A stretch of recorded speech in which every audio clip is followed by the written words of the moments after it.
You know how growing up we are told that there's an order to life, an unwritten timeline society expects us to follow. Graduate high school at 18, finish university by 21, get married by 25, and have kids before 30, especially for us women. We are conditioned to believe that if we don't hit these milestones, we've somehow failed. Well, this is the story of Virginia McCullough's life, who at 31 is still living in her parents' house, far from where she thought that she would be. Born in 1988 in Chelmsford, Essex, Virginia is the youngest of five daughters to retired lecturer John McCullough and his wife Louise. Her life hasn't gone according to plan. After a brief stint working as a barmaid in 2017, she finds herself moving back home while all her siblings have long since moved on with their lives. Virginia is drowning in debts, gambling away her savings, and the reality of being stuck in her childhood home with no direction leaves her frustrated and very angry. But what happens when that frustration festers and turns into something darker? This is the story of Virginia McCullough. Hi guys, welcome to True Crime Comment Quest, where we delve into the mysteries of true crime cases that you've requested not just on my channel but other true crime YouTubers as well. I actually didn't get this case from any true crime YouTubers comment section because I think I saw this on YouTube. Sorry, on TikTok. There was just a girl that it popped up on my For You page and she was talking about how someone murdered her parents. And I was like, what? You said what? And I literally had to do a deep dive down, research it, and I was like, I have to come and tell you guys about it because what? I was in shock. So let's dive right in. Virginia has always been an odd, eccentric child, but nothing too extreme. Described as socially awkward and diagnosed with autism, Virginia McCullough was born and raised in Great Bardow, just southwest of Chelmsford, sometime in 1988. She's the youngest of five daughters, raised by her father, John, a business studies lecturer at Anglia Ruskin University, and her mother, Louise. Unlike her sisters, who have all moved out and gone forward with their lives, found work, and likely started their own families, Virginia never gets the memo. At 31, she's still living rent free with her parents, with no plan or income in sight. And here's the thing, her parents don't even know the full story about Virginia because all she does is lie to them. Virginia has been lying to them since the very moment that she moved in, even before she moved into their home.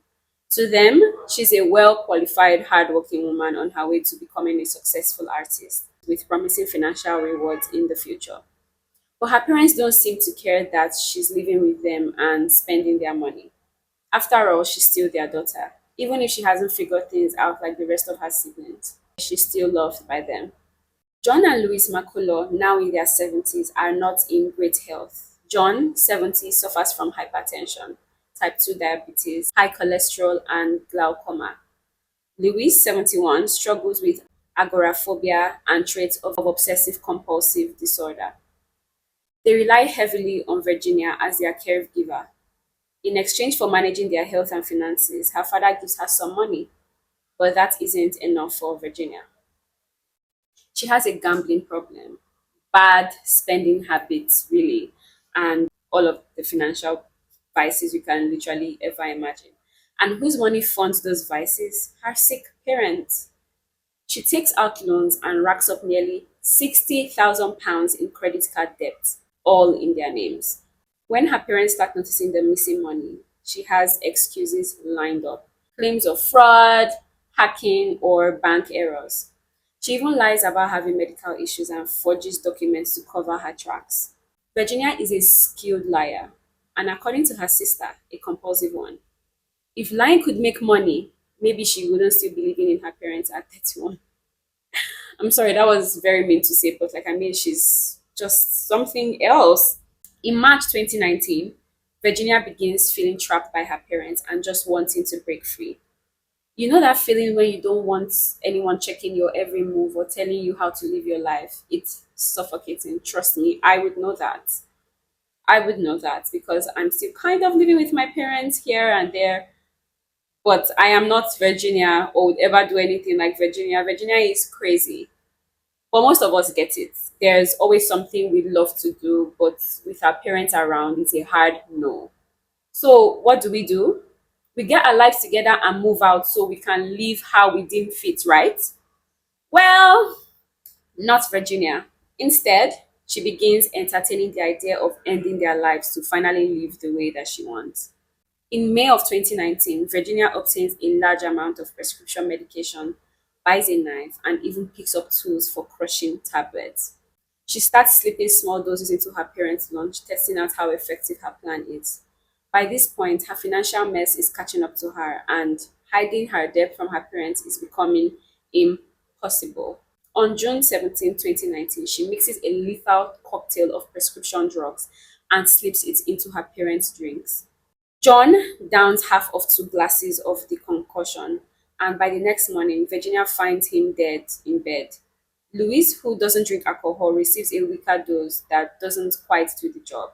Panicking that her mother might figure it out, Virginia enters Louise's room where her mother is innocently listening to the radio. She picks up a hammer and strikes her mother, Louise. Louise is confused and terrified and asks her, "What are you doing?" But Virginia tries to defend herself. Virginia grabs a knife and stabs her in the chest 8 times. The difference in how she kills them makes it clear she specifically hates her mother. In the process, Virginia cuts her hand and head to the doctor, claiming she hurt herself while cutting vegetables. Murder can be exhausting, but lying, that's Virginia's real talent. Then Virginia drives to Chelmsford and gets this, uses her father's credit card to buy plastic gloves and sleeping bag. Like it's just another day of errands. But she isn't done. When she gets home, she begins concealing their bodies. John is placed in a makeshift mausoleum she constructs in his downstairs study using breeze blocks and sleeping bags. Louise, she's wrapped in a sleeping bag and hidden in a double wardrobe upstairs next to the sink. And the next day, Virginia, fresh off orchestrating her parents' deaths, is out posing as her mother. She gets a new credit card and PIN. And what does she do? She goes on a shopping spree. Clothes, jewelry, as if her biggest concern is her looks. Imagine that killing your parents and your priority is a fashion upgrade. That is cold. That is crazy. But Virginia knows people will start asking questions, so she spins a web of lies. She tells relatives and doctors her parents are either on vacation, feeling unwell, or retired and moved away. Each time someone asks, she has a new story. She even uses her mom's phone to text family members, pretending everything is fine. She even texts one of her sisters saying, "Your dad and I are on the seaside in Walton this week." Later, she sends another text saying, "Good night." At this point, she's maintaining the facade while their bodies are still in the house. For the next few years, yes, I said few years, Virginia impersonates her parents full time, using multiple SIM cards to send texts and even mimicking their voices on the phone to her sisters, doctors, and even the police. Can you imagine the audacity? She even fakes her father's voice while contacting his pension company to avoid suspicion. She mails birthday cards, pretending they're from her parents using an online service like it's all perfectly normal. But guess what's not normal? Virginia's still living with their remains in the house. This woman is seriously disturbed. It gets worse. Virginia gambles away £21,000 of her parents' money on online betting sites and sells off their assets, spending a total of £149,697 over the years. The breakdown of the sum, she collects £59,664 from the state's pension and £76,334 from her father's teacher's pension. This goes on from June 2019 to September 2023. Now, the reason Virginia kills her parents is crystal clear: for money.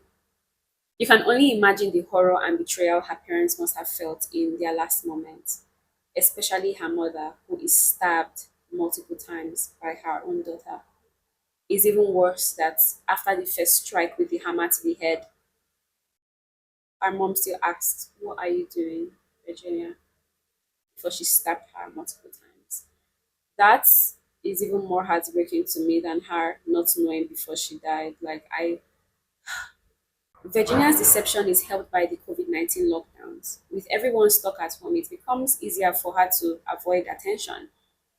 No one notices her parents are missing because everyone is stuck in their own homes, focusing on their own lives. Yet a few people around noticed odd behaviors. Neighbors and acquaintances begin noticing something is off. A suspicious phone call from Virginia abruptly canceling a TV rental on behalf of her parents raises concerns, as does her refusal to let the staff into the house when they come to collect the TV. By September 2023, she has been living with this secret for 4 years, but cracks begin to show. John and Louise's physicians become suspicious when Virginia reviews several of their medical appointments. Think about it, her parents are in their 70s with serious health problems, and they suddenly stop attending checkups for 4 years. It's not really adding up. On the 13th of September 2023, the concerned physician contacts Essex County Council's safeguarding team, who then alerts the police. Initially, it is treated as a missing persons case. Virginia, trying to maintain her lies, tells the police her parents are traveling and will return in October. But the police are suspicious. Her stories don't add up.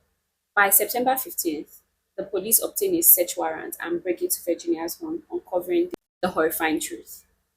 Virginia is arrested and the grim details come to light. Virginia confesses to the murders with chilling casualness. I knew this day would come eventually. I did know that this would kind of come eventually. It's proper that I serve my punishment. Cheer up, at least you caught the bad guy. And I deserve what is coming. She even jokes with the officer, saying, "Cheer up, at least you've caught the bad guy."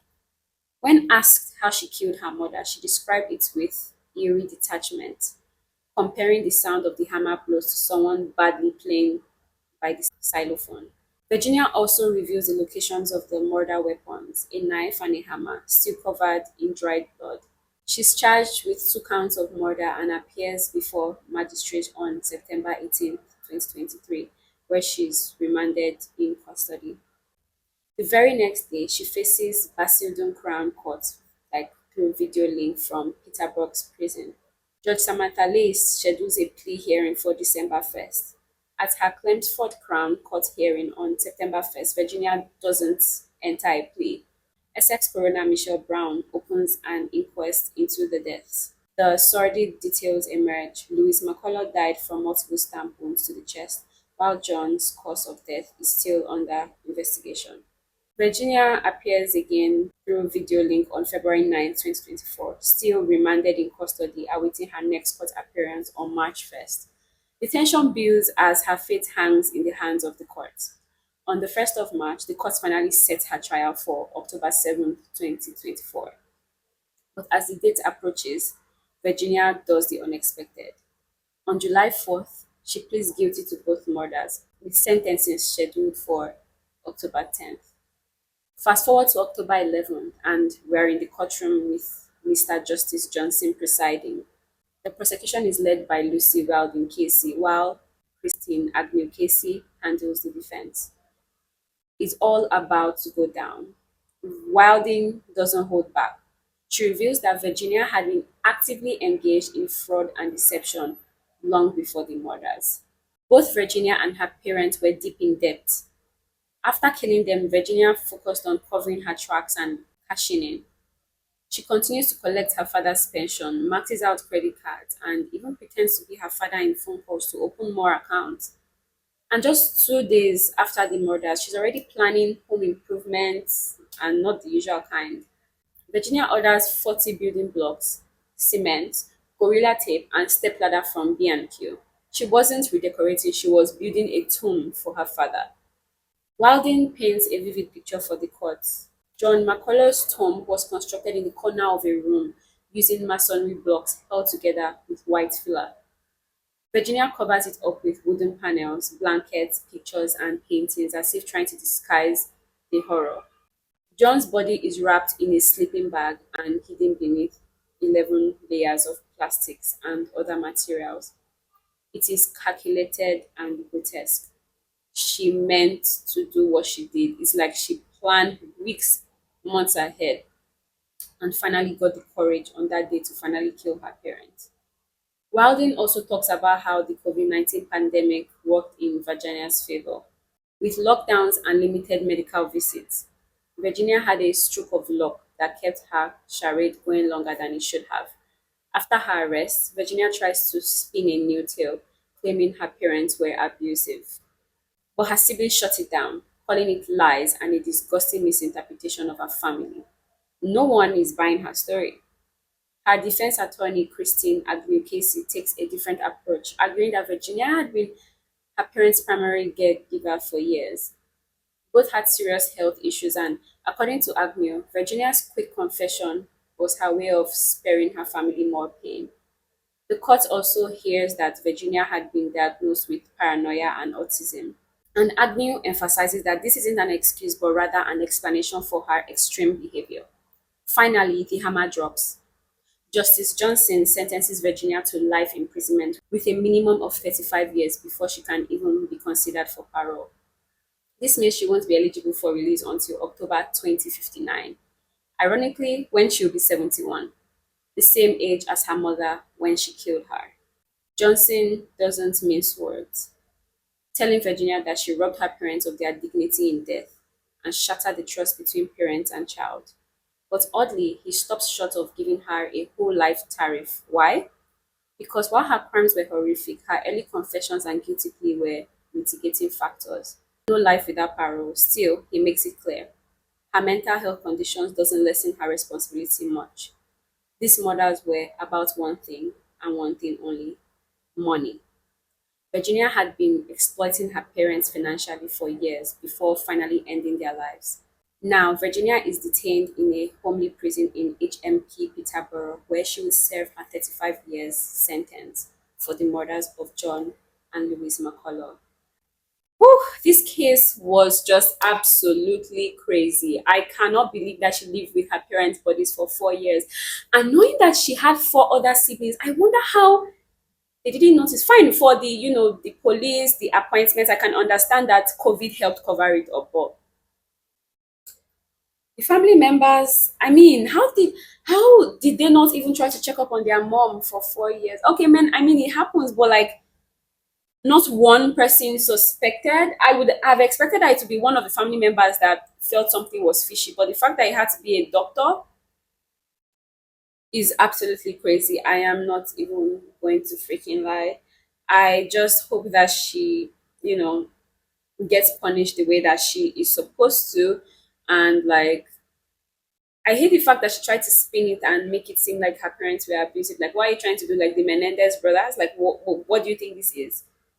Like, what do you think this is? That was absolutely crazy. I'm so disgusted by that. But like, yeah, and that will be the end of this case, guys. I will see you guys in my next video. Don't forget to like, comment, and share, and also leave your requests under these comments. Or if you do it somewhere else, I mean, I will still see it. Like, that's if I watch that particular video and check the comments. But anyways, bye guys. I'll see you guys in my